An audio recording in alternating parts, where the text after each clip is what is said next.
오늘 대림절 첫째 주일 말씀은 예수님이 오신 이유라는 제목으로 여러분과 함께 나눠보려고 합니다. 2000년 전 예수님이 이 땅에 왜 오셨을까요? 하나님이신 그분이 굳이 인간의 몸으로 고통과 아픔과 또 슬픔, 미움, 다툼이 가득한 이 땅에 왜 오셨을까요? 그리고 왜 십자가를 지시고 그분은 죽으셔야 하셨을까요?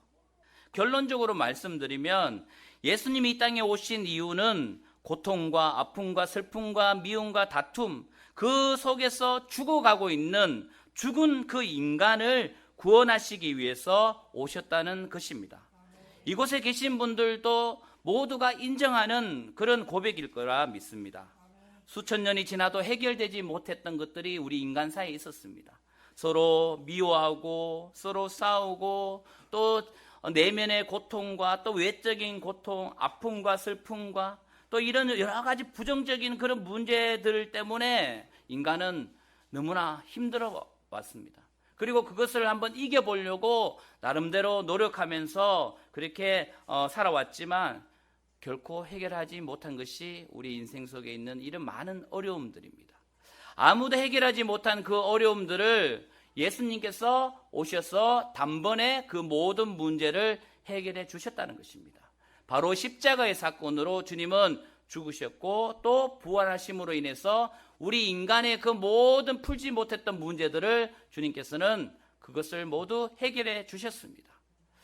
그러면요, 아직도 이 땅에 살아가는 많은 사람들이 경험하고 있는 그 고통과 아픔과 슬픔, 미움, 다툼, 또 외로움, 또 우울함, 이런 것들이 어디에서 왔고 또 왜 왔는지에 대해서 한번 우리가 알아볼 필요가 있습니다. 너무나 안타까운 것은 예수님을 믿는 우리들에게도 조차 이런 감정들이 우리 가운데 있을 때가 있다는 거예요. 그러면 왜 우리가 그런 경험들을 하게 될까? 그에 대한 어떤 원인에 대해서 한번 오늘 성경 말씀을 통해서 찾아보고 또 그것을 찾았다면 우리가 그것을 믿음으로 해결할 수 있는 그런 시간이 되기를 간절히 소원합니다. 먼저 태초에 하나님이 천지를 만드셨던 그때로 한번 돌아가 보겠습니다. 하늘의 해와 달과 별, 그리고 지구 위에 있는 그 육지와 바다를 만드셨습니다. 그리고 하늘의 새와 바다의 물고기, 또 육지 가운데 살아가는 많은 생명체들을 만드셨죠. 그리고 하나님은 우리 인간을 창조해 주셨습니다. 그때 하나님은 이 천지 만물을 보시면서 하나님의 그 창조물을 보시면서 보시기에 참 좋았다라고 그렇게 말씀하셨습니다. 그때의 상태는요, 최상의 상태예요. 우리가 지금 이 지구의 유명한 관광지들을 돌아보면서 참 아름답다라고 이야기하지 않습니까? 그것보다 더 아름답고 그것보다 더 완벽했을 때가 바로 하나님께서 태초에 천지 만물을 창조하셨을 그때라는 사실입니다. 그리고 그때 하나님은 우리 인간을 만드시고 인간을 통해서 이 하나님의 창조물들을 다스리게 하는 그런 특권을 우리에게 주셨습니다. 그때는 하나님과 인간 사이에 아주 친밀한 관계였어요. 서로 마주하면서 온전히 서로를 신뢰하면서 소통하는 그런 관계였습니다. 허물이 없는 관계였어요. 담이 없는 관계였습니다. 하나님과 인간의 관계가 그렇게 친밀했다는 것입니다. 그 친밀함 속에서 선악을 알게 하는 나무의 열매를 바라보면서 이것만은 지켜야 된다. 이 열매만은 먹지 말아야 된다는 하나님과의 신뢰의 관계를 계속적으로 이어왔다는 것입니다. 혹자는 왜 그 선악을 알게 하는 열매를 나무를 왜 만들었냐라고 그렇게 이야기할지 모르지만 그 나무는요, 큰 상징이 있다는 거예요. 그 의미가 있다는 것입니다. 무엇인가? 바로 하나님과 인간 사이의 그 신뢰의 관계를 계속적으로 유지할 수 있는 어떤 상징이 바로 선악을 알게 하는 그 나무의 열매라는 사실입니다. 그래서 아담과 하와는요, 동산 가운데 있는 그 선악을 알게 하는 그 나무의 열매를 보면서 늘 마음 가운데 되새깁니다. 저 나무의 열매는 먹지 말아야지. 생명나무 열매는 늘 먹지만 선악을 알게 하는 그 열매는 먹지 말아야지 하면서 이것을 지켜야지 우리가 하나님과의 관계 속에서 더욱더 신뢰하며 하나님과 함께하는 그런 관계를 유지한다라고 그렇게 다짐하고 다짐했던 것입니다. 우리가 잘 알다시피 어느 날입니다. 바로 뱀이 하와를 속이죠. 하나님과의 그 신뢰의 관계들을 깨어버리게 합니다. 그리고 하와는 그 선악을 알게 하는 나무를 먹게 되죠. 그리고 하와는 아담에게 그 열매를 또 먹게 합니다. 하나님과 신뢰의 그 관계의 상징이 되었던 이 선악을 알게 하는 나무의 열매를 먹으면서 이제 인간과 하나님의 관계가 깨어져 버립니다. 그저 단순히 깨어진 게 아니에요. 인간과 인간이 만나서 난 너 싫어하면서 너희 서로의 어떤 신뢰 관계가 깨어져서 이제 안 보면 끝이지 라는 그런 단순한 그 관계가 아니라는 것입니다. 하나님과 인간의 관계가 끊어지고 깨어짐으로 인해서 우리 인간에게는 엄청난 고통이 그때부터 시작되었다는 것입니다. 바로 이제 죽게 됩니다. 바로 우리의 영혼이 죽게 되는 거예요. 하나님과 함께하면서 우리의 영혼의 그 풍성한 기쁨을 느끼고 또 그것을 만족하며 살아왔던 그 모든 것들이 하나님과의 관계 속에서 깨어져 버리는 거예요.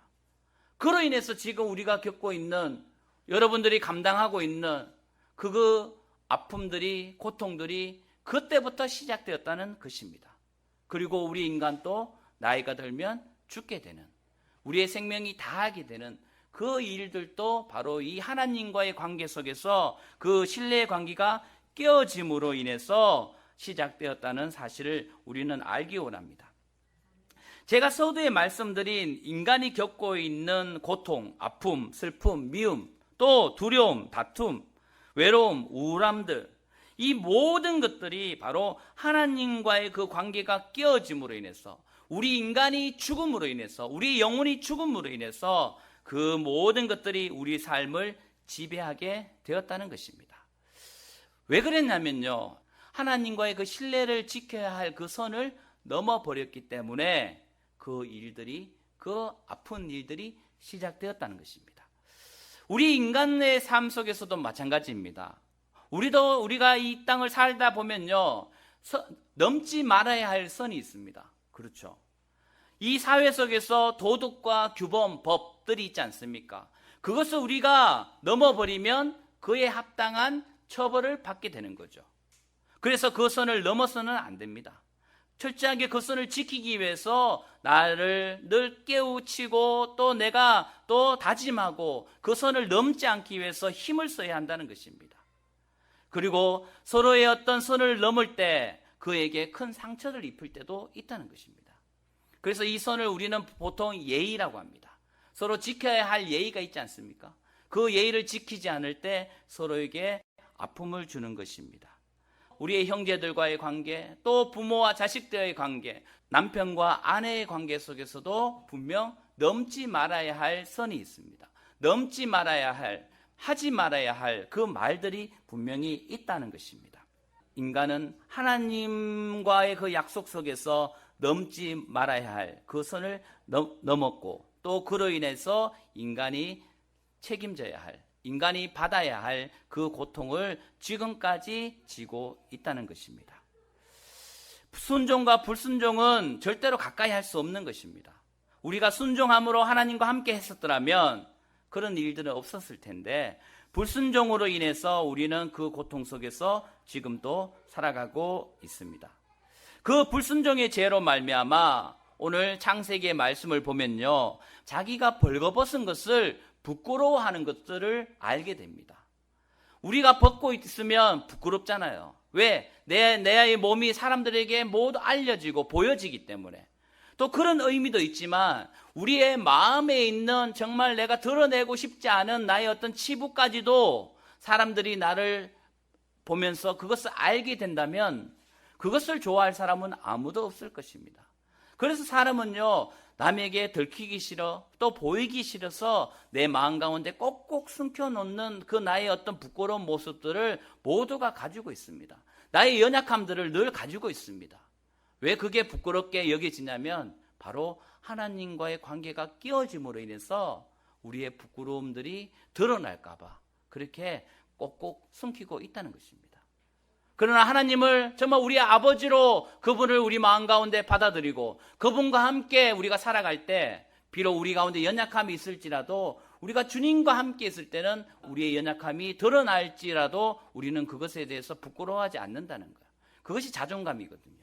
주님 안에서 내가 경험하는, 주님 안에서 내가 정말 나는 존귀한 자라고 그렇게 다짐하는 그 마음을 통해서, 그 어떤 하나님의 큰 은혜를 통해서 우리가 이 땅을 자신감 있게 또 자존감을 가지고 살아갈 수 있다는 것입니다.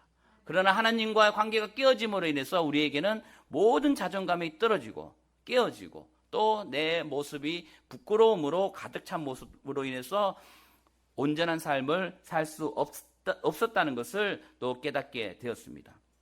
그리고요, 또 오늘 이 창세기의 말씀을 여러분들 또 혹시 집에 가서 한번 보시게 되면 여자에게 큰 어떤 아픔을, 고통을 겪게 되는 일을 우리가 잘 알고 있습니다. 바로 출산이라는 고통이죠. 그 아이를 낳고 또 아이를 기르는 그것이 고통이라는 거예요. 어떤 분들은 아이를 낳고 아이를 기르는 것이 너무나 행복하다고 이야기할지 모르겠습니다. 힘들지 않습니까? 힘듭니다. 아이를 출산할 때 나는 다시는 임신하지 않을 것이다 다짐하지만 또 그것을 망각하고 또 아이를 낳죠. 그럼에도 불구하고 고통스럽습니다. 그리고 이 아이를 출산하는 것뿐만 아니라 여자에게는요 또 고통이 있는데 무엇이냐면 자녀를 양육함에 있어서 이 남편보다 어머니가 더 마음 가운데 고통 속에서 또 어떤 좀 애절함 속에서 자녀들을 양육하고 있다는 사실입니다. 그것이 이 여인들에게, 여자들에게 큰 아픔으로 다가온다는 거예요. 우리가 당장 말씀을 보면요, 하와가 가인과 아벨을 출산하지 않습니까? 그런데 어떤 일이 일어났습니까? 가인이 아벨을 죽였죠. 이 일만 보더라도 이 하와에게는 엄청난 고통이 출산을 통해서 또 자녀를 양육함을 통해서 겪었다는 거예요. 이게 어찌 보면 저주입니다. 저주. 이 어머니에게 큰 아픔이 벌써 창세 때부터 이 하와에게서부터 일어났다는 것이에요. 그리고 역사 속에서 많은 어머니들은 자녀들로 인해서 많은 아픔을 겪어 살고 있다는 것입니다. 자녀들은 알지 못하죠. 잘. 또 여자에게 또 저주가 임합니다. 참 여성들이 참 피해가 많아요. 남자로부터 또 고통을 당한다라고 그렇게 말하고 있어요. 남편으로부터. 그러니까 이 여자는 자녀들로부터 고통을 당하고 또 남편으로부터 고통을 당하는 그런 저주를 받게 되었다는 거예요. 우리는 그저 이것이 우리의 인생이다라고 생각할 수 있겠지만 이 에덴 동산에서 하나님과의 그 신뢰의 관계가 깨어짐으로 인해서 발생한 우리가 감당해야 할 그 일들이라는 사실입니다. 남편으로부터 결국은 여성은 남성으로부터 고통을 받는 그 일들이 수천 년 전부터 또 지금까지 계속적으로 이어져 오고 있다는 것입니다. 그런데 여러분, 남성에게도 저주가 임했습니다. 이 남성들은요, 아담이 죄를 범한 이후에 일어난 일이 무엇이냐면 땅이 저주를 받게 됩니다. 그래서 남자로 인하여 이 땅이 저주를 받게 되는 일을 경험하게 됩니다. 그런데 또 아이러니하게 또 이 남자는 예로부터 땅을 일구어서 농사를 지어서 그것으로 인해서 먹고 살지 않았습니까? 자기가 저주한 그 땅에서 또 자기가 그것에서 무엇인가 이득을 얻게 되는 이런 뭐랄까 정말 악연입니다. 악연의 그 악순환이 일어나고 있었다는 거예요. 그것이 죄의 결과라는 겁니다. 죄 때문에 나로 인해서 상처받은 그가 또 나로 인해서 저주받은 땅이 결국은 내가 또 땀 흘려서 고통 속에서 또 육체의 어떤 어려움 속에서 그곳에서 또 내가 먹고 살 것을 얻어야 하는 그런 악순환이 우리 인생 속에서 늘 일어나고 있다는 사실입니다. 바로 하나님과의 그 관계가 깨어짐으로 인해서 일어난 우리 인간에게 내린 그 저주들이 지금까지 이어오고 있다는 것입니다. 그런데 여러분, 평생 동안 그렇게만은 살 수 없지 않습니까? 여러분, 그렇게 살 것입니까? 이제 예수 그리스도가 이 땅에 오신 이유가 우리를 자유케 하기 위해서 예수님이 이 땅에 오셨다는 사실입니다. 그래서 우리에게 여전히 있는 그 많은 고통과 어려움이 있지만 이제 예수 그리스도로 말미암아 우리가 그 고통 속에서 그것을 고통이라고 이야기하지 아니하고 그것을 능히 이길 수 있는 힘을 하나님께서 우리에게 주신다는 사실을 우리는 잊지 않기 원합니다. 요한복음 3장 16절 우리는 잘 알고 있습니다. 하나님이 세상을 이처럼 사랑하사 독생자를 주셨으니 이는 그를 믿는 자에게 멸망하지 않고 영생을 얻게 하려 하심이라. 아멘. 하나님이 우리 인간을 보시고 비록 아담과 하와가 하나님과의 그 약속을 깨어버리고 신뢰의 관계를 깨어버리고 그렇게 살아가고 있는 그 죄 속에서 그 저주 속에서 살아가고 있는 그들을 보면서 하나님은요 그들을 결코 내버려 두시지 아니했다는 사실입니다. 하나님이 우리 인간을 사랑하셔서 이제 우리를 멸망 가운데 있게 하지 아니하시고 우리를 죽음 가운데 우리가 어둠 가운데 있게 하지 아니하시고 우리를 영생을 얻는 하나님의 나라의 백성으로 하나님의 자녀로 우리를 불러주시겠다는 그 약속의 말씀을 하셨다는 것입니다. 그것 때문에 바로 하나님의 사랑 때문에 예수님이 이 땅에 오셨다는 것입니다. 그래서 하나님의 사랑이 예수님이 이 땅에 오셔서 우리를 멸망이 아닌 영생을 얻게 하는 그 일들을 하셨다는 것입니다. 오늘 본문의 말씀을 보면요 하나님의 약속을 우리가 볼 수 있습니다. 하와를 속인 뱀에 대해서 하나님은 저주하는 부분이 나오고 있습니다. 뱀, 즉 사탄이죠. 이 사탄이 겪어야 할 또 저주가 분명히 있다는 것입니다. 여자의 후손과 뱀이 원수가 됩니다. 그리고 여자의 후손은 그 뱀의 머리를 상하게 한다는 것입니다. 그리고 뱀은 그의 발꿈치를 상하게 할 것이다 라고 하나님은 말씀하셨습니다. 바로 이것이 무엇이냐면 여자의 후손, 즉 예수 그리스도를 통해서 예수 그리스도가 그 사탄의 그 머리를 상하게 하시고 승리하신다는 거예요. 비록 그 사탄이 그 뱀이 예수의 그 발꿈치를 십자가에서 그 발에 못이 박혔던 그 발꿈치를 상하게 했을 뿐이지 결코 예수님은 그것에서 패배하지 아니하시고 사탄의 머리를 상하게 하셨다. 사탄에게 승리하셨다. 어둠의 권세에서 승리하게 하셨다라는 그 말씀을, 그 약속의 말씀을 바로 이 창세기에서 해주고 있다는 것입니다. 바로 예수님을 통해서 주님은 우리를 그 어둠 속에서, 어둠의 자식에서, 사탄의 그 속임 속에서 우리를 자유케 하시고 또 우리를 그것에서 구원해 주시는 그 하나님을 우리는 말씀을 통해서 우리가 깨닫게 된다는 것입니다. 사탄은 더 이상 우리를 이제 속일 수 없습니다. 왜냐하면 예수 그리스도를 믿는 우리들은 더 이상 사탄에 속한 자들이 아니기 때문입니다. 여러분들께서 예수 그리스도를 나의 구원자로 나의 주인으로 믿고 고백한다면 이제 그 사탄의 속임에 속지 마십시오. 사탄의 그 속임 속에 있었을 때는요 모든 것이 고통스럽고 모든 것이 괴롭고 모든 것이 슬프고 아프고 늘 부정적인 삶 속에서 살아왔습니다. 왜? 사탄이 속이거든요. 넌 원래 그렇게 살아야 돼. 너는 원래 그런 팔자야 라고 그렇게 우리에게 늘 속입니다.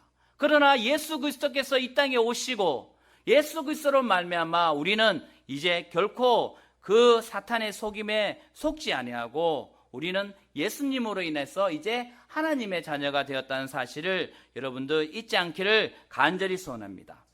그리고 예수님이 이 땅에 오신 이유는 바로요 하나님과 우리 인간과의 그 깨어진 그 관계를 다시 회복하시기 위해서 예수님이 이 땅에 오셨다는 거예요. 직접적으로 우리는 우리의 노력과 우리 힘으로 그 깨어진 관계를 해결할 수 없어요. 그렇기 때문에 그 중재자로서 중보자로서 오신 분이 바로 예수 그리스도라는 사실입니다. 우리의 인간사회 속에서도 마찬가지입니다. 어떤 사람과 어떤 사람이 원수지간이에요. 서로 말도 하기 싫고 보기도 싫어요. 그러나 그런 상황 속에서 그곳에서 중간에서 그 역할을 그 화해의 역할을 해주는 사람이 꼭 있지 않습니까? 그렇게 되면 그러다 보면 그 두 사람이 서로 화해하는 그런 일들이 일어나기도 합니다.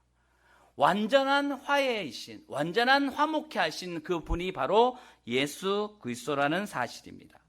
에베소서 2장 14절에 이렇게 말씀합니다. 그는 우리의 화평이신지라 둘로 하나를 만들사 원수된 것 곧 중간에 막힌 담을 자기 육체로 하시고 라고 고백하고 있습니다. 말씀하고 있습니다. 예수님의 몸으로 막힌 담을 하셨다는 거예요. 예수님이 죽으심으로 하나님과 우리의 막힌 담을 하셨다는 사실입니다. 그렇게 하기 위해서 예수님이 이 땅에 오셨다는 거. 예수님이 죽으시기 위해서 오셨다는 거. 여러분, 성탄은요, 어쩌면 그저 기쁘다 구주 오셨네로 우리가 끝을 봐서는 안 됩니다. 기쁘죠. 우리 인간의 입장에서는 참 기쁘죠. 그러나 주님은요, 예수님은요, 이 땅에 죽기 위해서 오셨다는 거예요. 죽기 위해서. 왜? 나를 위해서. 그 예수님의 크신 은혜를 생각한다면 우리는 그저 성탄절을 그저 우리의 어떤 즐거움만을 위해서는 누릴 수 없다는 것을 우리가 깨닫게 됩니다.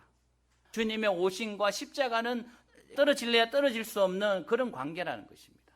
그래서 우리 기독교에서 정말 가장 중요한 절기가 무엇이냐면 바로 주님이 오신 이 성탄과 또 주님의 죽으시고 부활하신 그 부활이 우리 기독교 가운데 아주 중요하고 또 우리의 신앙 가운데 빠져서는 안 되는 그런 소중한 절기라는 사실을 우리는 잊지 않기를 간절히 원합니다. 그래서 우리는요, 예수님을 믿음으로 인해서 우리 가운데 오는 그 많은 부정적인 감정들 또 어려운 상황들에 대해서 우리는 벗어날 수 있었습니다. 죽었던 우리가 이제 다시 살아났습니다. 그래서 우리가 예수 그리스도의 이름을 고백하면서 우리는 이 땅에 승리하면서 날마다 기쁨으로 감사함으로 찬양으로 예배함으로 나아갈 수 있다는 사실입니다. 그런데 여러분, 우리의 삶을 한번 되돌아보십시오. 여러분들의 삶을 한번 되돌아보십시오. 늘 그렇게 되어야 되는 것이 마땅함에도 불구하고 또 우리의 삶을 한번 되돌아보면 여러분들 가운데 또 아픔이 있지 않습니까? 슬픔이 있지 않습니까? 외로움이 있지 않습니까? 또 우울함이 있지 않습니까? 그럼 왜 그럴까요? 정말 내가 주님으로 인해서 늘 기쁘고 즐겁고 행복한 삶으로 살고 싶은데 또 되돌아보면 그렇지 못할 때가 너무나 많다는 것입니다. 그러나 여러분, 그렇다고 해서 실망하지 마십시오. 왜냐하면 우리는 이 땅에서 육체 가운데 살고 있기 때문에 완전하지 못한 우리 육체 속에서 살고 있기 때문에 그렇다는 사실입니다. 우리가 정말 이 땅에서 살아가는 그 인생을 다 보내고 주님의 그 나라에 살아갈 그때에는 완전한 완벽한 그런 세상이 주님의 나라가 도래할 것이라는 그 소망으로 살아가야 한다는 사실입니다. 로마서 7장 24절입니다. 오호라 나는 공고한 사람이로다. 이 사망의 몸에서 누가 나를 건져내라 라고 그렇게 고백하고 있습니다. 사도 바울은요, 정말 예수 그리스도로 말미암아 그런 그의 인생이 놀라운 그 인생으로 전도자로서 그렇게 살아갑니다. 하나님의 마음을 그 누구보다 잘 알고 있었고 깨달았던 사람이 바로 사도 바울이었습니다. 그런데 이 사도 바울은요, 주님을 알면 알수록 자신의 어떤 연약함을 발견하게 된다는 거예요. 여러분들도 주님은 알면 알수록요, 우리의 연약함을 발견하게 됩니다. 그리고 그 연약함 속에서 우리 멈춰 있는 것이 아니라 바로 주님께서 이 연약함 가운데서 나를 건져내 주시고 힘을 주시는 분이시라는 사실을 깨닫게 된다는 거예요. 여러분들에게 있는 그 많은 부정적인 감정들, 부정적인 상황들이 여러분들 가운데 온다 할지라도 여러분, 그 상황 속에서 예수 그리스도를 부르시기 바랍니다. 주님이 주시는 그 힘을 여러분들 얻기 원합니다. 그래서 주님으로부터 받는 그 힘으로 인하여 여러분들이 그 일들을 능히 이겨내고 승리할 수 있을 것이라는 사실입니다. 여러분, 그것을 믿음으로 믿고 나가시기를 간절히 소원합니다. 그리고 그것이 바로 우리에게 영적 전쟁이라는 거예요. 이 땅에 살아가면서 우리가 경험해야 할 것, 바로 그것이 영적 전투입니다. 여러분, 이 전투라는 것은요, 전쟁이라는 것은 어떻습니까? 밀고 밀리는 그런 과정들이 일어나면서 결국은 승리하는 사람이 있고 또 패배하는 나라가 있고 그렇지 않습니까? 우리의 전쟁도 그렇다는 거예요. 우리의 전쟁도요, 밀리고 미는 그런 과정 속에서 지금 이 땅에 살아가고 있습니다. 그러나 분명한 것은 우리의 전쟁은, 우리의 영적 전쟁은 승리한 거예요.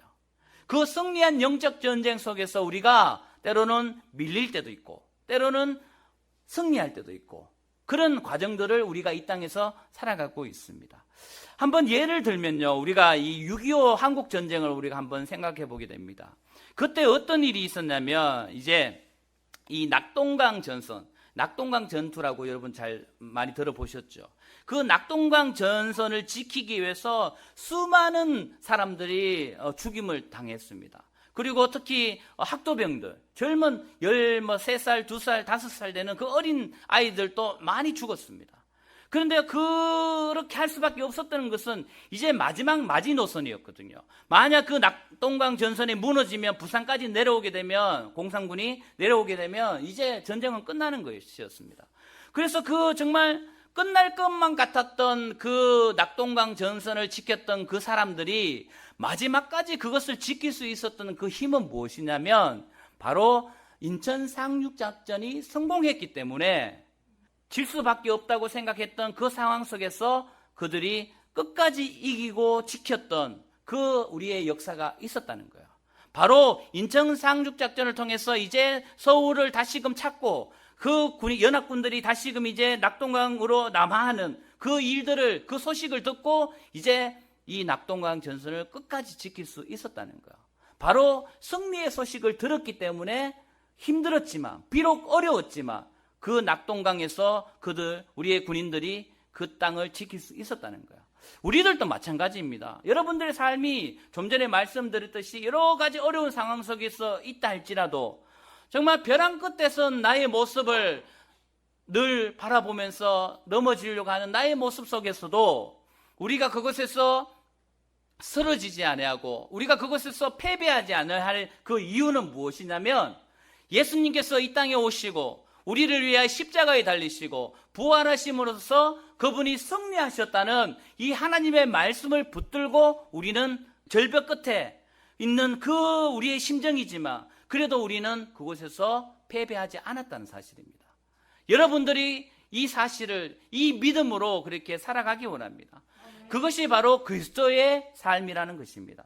그것이 바로 우리가 살아가야 하는 우리의 인생이라는 사실입니다.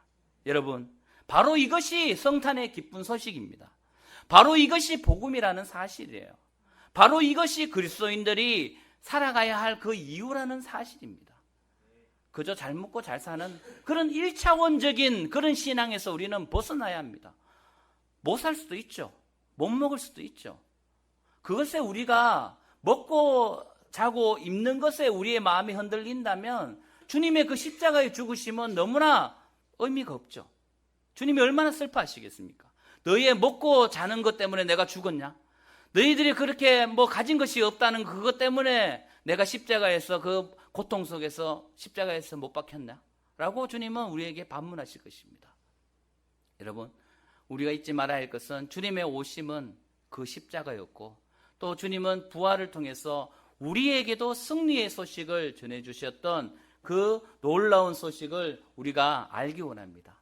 그 하나님 예수 그리스도, 그분을 우리가 잊지 아니하고 그분을 바라보는 우리 모든 성도들 되시기를 간절히 소원합니다.